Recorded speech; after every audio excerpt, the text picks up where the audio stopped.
नमस्कार, सत श्री अकाल, आदाब। आप सुन रहे हैं सेल्फी रिपोर्टर पॉडकास्ट आनंद त्रिपाठी के साथ। आज की यह कहानी साहित्यकार महेंद्र भीष्म जी के कहानी संग्रह बड़े साहब से ली गई है। कहानी का शीर्षक है माई। ट्रेन के आने में विलंब था, कारण रेलवे का आधुनिकीकरण और अनुरक्षण अर्थात विकास कार्य। विकसित होने के पूर्व का विकास कार्य आने वाले कल के लिए अच्छा होता है, जो वर्तमान की कठिनाइयों को पैदा करता ही है।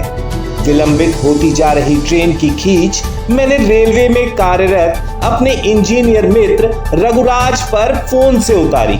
स्वभाव से अति विनम्र मित्र दिलासा देता हुआ बोला, हो रहे विकास कार्यों के बाद का सुख देखिएगा। बहुत सी सुविधाओं के साथ ट्रेनों के आवागमन में गुणात्मक सुधार होने से यात्रा सरल व सुगम होगी।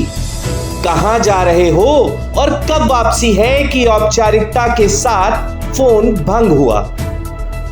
मैंने रेलवे प्लेटफॉर्म की बेंच पर ही अपना सूटकेस व भोजन सामग्री से भरा थैला रख दिया, जिसमें मधु ने बेटी पूजा के लिए नाना प्रकार की खाद्य सामग्री उसके नाश्ते के लिए रख दी थी। पूजा की मनपसंद बेसन, अजवाइन व हींग से बनी खरखरी नमकीन बिस्नोटिया भी काफी मात्रा में मधु ने रख छोड़ी थी। मैं अपने मोबाइल पर अपडेट देखते हुए समय व्यतीत करने लगा। मोबाइल से मैं जल्दी ही बोर होने लगा, कारण कोई खास अपडेट नहीं था, ना तो कोई मजेदार चुटकुला और ना कोई वीडियो अभी तक किसी ने पोस्ट किया था। मैंने नेट बंद कर मोबाइल जेब के हवाले किया, फिर थैले में रखी पानी की बोतल से पानी पीने के बाद मैं बेंच के ऊपर लगे पंखे की शीतल हवा से झपकने लगा। मुझे नींद में दिवा स्वप्न सा हुआ कि कोई महिला मेरा थैला उठाकर लिए जा रही है। क्षणिक स्वप्न से तंद्रा टूटी, आंखें खोली, अरे वाकई सूटकेस के पास से थैला गायब था। मैंने भौचक के यहाँ वहां दृष्टि दौड़ाई। प्लेटफॉर्म पर ज्यादा भीड़ नहीं थी। आखिर पल भर में भारी भरकम थैला कौन उठा ले गया। रेलवे पुल के जीने की धीरे धीरे सीढ़ियां चढ़ती एक महिला की पीठ पर थैला लदा दिख गया। मैं पलक झपकते जीने की ओर बढ़ा। 3-4 सीढ़ियां एक साथ लांघते मैं उस चोरनी के सामने था। क्रोध भरे आवेश में मैंने उसका कंधा जी झोड़ा। वह एक उम्रदराज वृद्धा थी। मेरा दाहिना हाथ हवा में ही रुक गया। मन में एकाएक प्रश्न उठा, इतनी उम्रदराज औरत और ऐसी हरकत। मैंने उससे पूछा, तुम्हें चोरी करते शर्म नहीं आई? क्या समझ के मेरा थैला उठा लाई थी?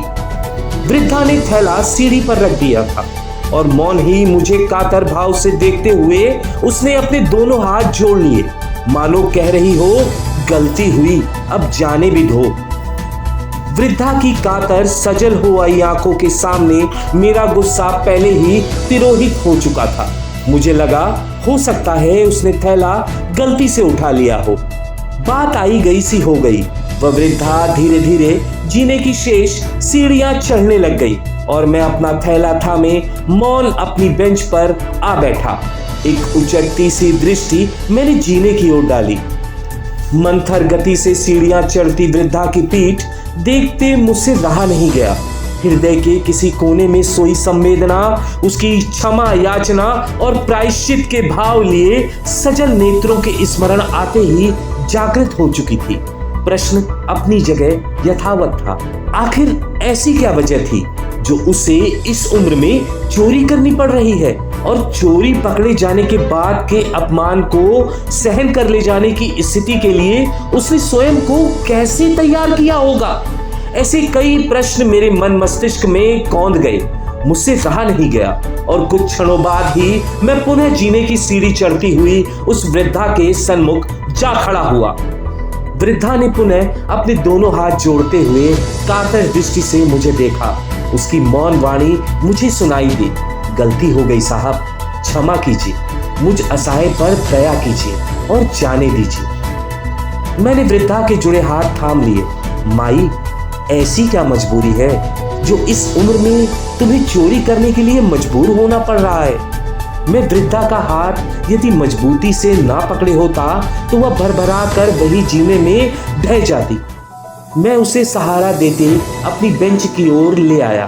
पानी पिलाते हुए पूछा, भूखी हो माई? उंगली से उसने 2 दिन का इशारा किया। ओह, मुझसे रहा नहीं गया। मैंने वृद्धा का सर अपने सीने से पल भर को लगाया और अपना टिफिन खोलकर उसके सामने रख दिया। भूखी माई ने आलू की सूखी सब्जी और पूड़ियां मन से खाई। इस बीच मैं 2 चाय बनवा लाया।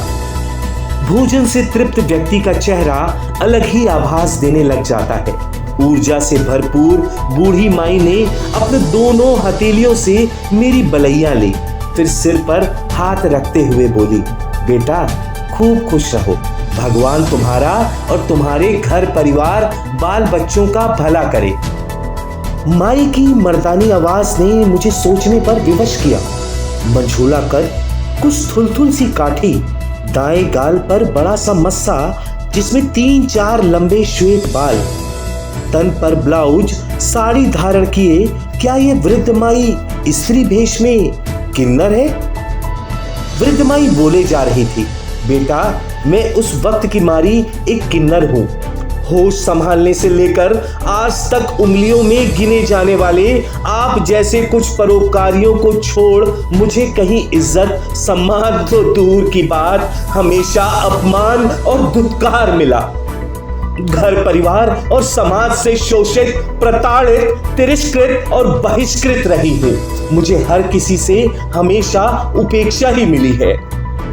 मर्दानी आवाज और बोलने के हाव भाव से वृद्ध माई का किन्नर रूप अब स्वतः ही स्पष्ट हो रहा था। अब ज्यादा क्या बोलूं बेटा, मुझे गैरों से ज्यादा हमारे अपनों ने ही, अपनी ही बिरादरी वालों ने ठगा और इस हाल में ला दिया। आज जब भूख सहन न हुई तो जीवन में पहली बार चोरी की और पकड़ी गई। वह तो आप जैसे नेक दिल इंसान का सामान था, और कोई होता तो माई का गला रुंध गया, आंखों से जलधार बह निकली। रूंधे गले वो बोली, क्या सोच में पड़ गए भैया, चलती हूँ, भगवान आपके बाल बच्चों को खुश रखे। माई ने दोनों हाथ ऊपर उठाए और चलने को उद्यत हुई। माई, कहाँ जाना है तुम्हें? कहाँ रहती हो? कैसे रहती हो? तुम्हारा क्या अतीत रहा है? मुझे इस सबसे कोई सरोकार नहीं है, और अब मैं यह भी जानता हूं कि तुम एक किन्नर हो। फिर भी मुझे तुमसे एक बात कहनी है। चाहो अब तुम अपना शेष जीवन हमारे साथ, हमारे परिवार की वरिष्ठ सदस्य की हैसियत से व्यतीत कर सकती हो। मैंने माई की दोनों हथेलियां मजबूती से थामी हुई। किन्नर माई की आंसों से झरझर आंसू बहने लगे। वह भाव विह्वल हो मुझसे लिपट गई। मैं अपने पूर्व निर्धारित कार्यों के निष्पादन के उपरांत बनारस से 2 दिन के बाद वापस आ गया था। माई मुझे पहले से तयशुदा स्थान पर मेरी प्रतीक्षा करते मिल गई थी। मैंने मधु को फोन द्वारा पहले से ही सारे घटनाक्रम से अवगत करा दिया था। बेटी पूजा ने भी मेरे निर्णय का स्वागत किया। माई को हमारे घर में आए आज लगभग 5 वर्ष हो रहे हैं। माई को परिवार में बुजुर्ग की हैसियत प्राप्त है। घर परिवार व परिचित लोग माई का संबोधन देते और उनसे आशीष ग्रहण करते। घर के लगभग सारे काम माई से पूछकर होते। सनातन धर्म की मान्यता अनुसार देवीय आभा मंडल किन्नर के साथ रहता है। वे किसी को श्राप नहीं देते, वे केवल और केवल आशीष देना जानते हैं। दूसरों के सुख में खुश होकर नाचते गाते बजाते हैं। अपने दुख को कभी किसी के समक्ष अनावश्यक रूप से व्यक्त भी नहीं करते। उनके अंदर भी मानवीय गुण होते हैं। वे भी समाज के लिए कुछ करने का जज्बा रखते हैं। प्रत्येक किन्नर का अपना एक अतीत होता है। उसका स्वयं का झेला संघर्ष होता है। परिवार से विस्थापन का दंश सर्वप्रथम उन्हें ही भुगतना होता है। माई का भी अपना अतीत था। मधु को एक बार माई ने बताया कि जब वह छोटी थी तब नदिया के पार फिल्म आई थी। वह भी फिल्म की नायिका जैसी उछल कूद करने वाली भरपूर शरारती थी। माता पिता ने फिल्म देखने के बाद उसका नाम फिल्म की नायिका के नाम पर गुंजा रख दिया था। कम उम्र में ही उसका विवाह हो गया था। विवाह के बाद उसे पता चला कि वह ना नर है और ना नारी, बल्कि वह एक किन्नर है। पहली शादी छूटी, फिर दूसरी बार ऐसे ही बिठा दी गई, तीसरी बार बेची गई। अंततः उसे किन्नरों का डेरा अपने लिए सही ठौर लगा। बाद का जीवन किन्नर समाज में रहकर, बधाई में जाकर, किन्नर गुरुओं की सेवा टहल में रहते हुए कट गया। पर बुढ़ापा आते ही वह डेरे पर बोझ समझी जाने लगी और एक दिन बहुत बीमार होने पर उसे शहर लाकर एक सरकारी अस्पताल में भर्ती कराकर डेरे के कारिंदे रफू चक्कर हो गए। अस्पताल में वह मरते मरते बची। अस्पताल से बाहर आते ही उसकी नारकीय जिंदगी शुरू हो गई। कुछ अच्छे कर्म किए थे शायद, जो उसे उस दिन स्टेशन पे भैया मिल गए थे। किन्नर माई आज हमारे साथ बहुत खुश है। जब से माई हमारे परिवार में सम्मिलित हुई है, तभी से ईश्वर की असीम अनुकंपा हम पर बरस रही है। सनातनी परंपरा के अनुपालन में यह विश्वास दृढ़ है कि दैवीय शक्ति से सुशोभित किन्नर का आशीर्वाद फलदायी होता है, जो किसी किसी को कभी कभार ही मिलता है। जबकि मुझे और मेरे परिवार में तो यह कृपा किन्नर माई से प्रतिदिन प्रतिपल मिल रही थी। मेरी पदोन्नति, बेटी का न्यायिक सेवा में चयन और अच्छे वर्षे विवाह, ऐसा मेरा विश्वास है कि ये सभी सुफल किन्नर माई के होते सुलभ हुए थे। मैं अनाथालय में पला बढ़ा हूँ। मैंने कभी अपने माँ बाप को नहीं देखा।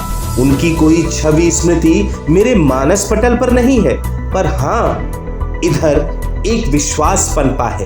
दोनों की प्रतिमूर्ति मुझे किन्नर माई में झलकती है। आपको ये कहानी कैसी लगी कमेंट बॉक्स में जरूर बताइएगा। ऐसी ही और रोचक और मजेदार कहानियों को सुनने के लिए सुनते रहिए सेल्फी रिपोर्टर पॉडकास्ट अनंत त्रिपाठी के साथ।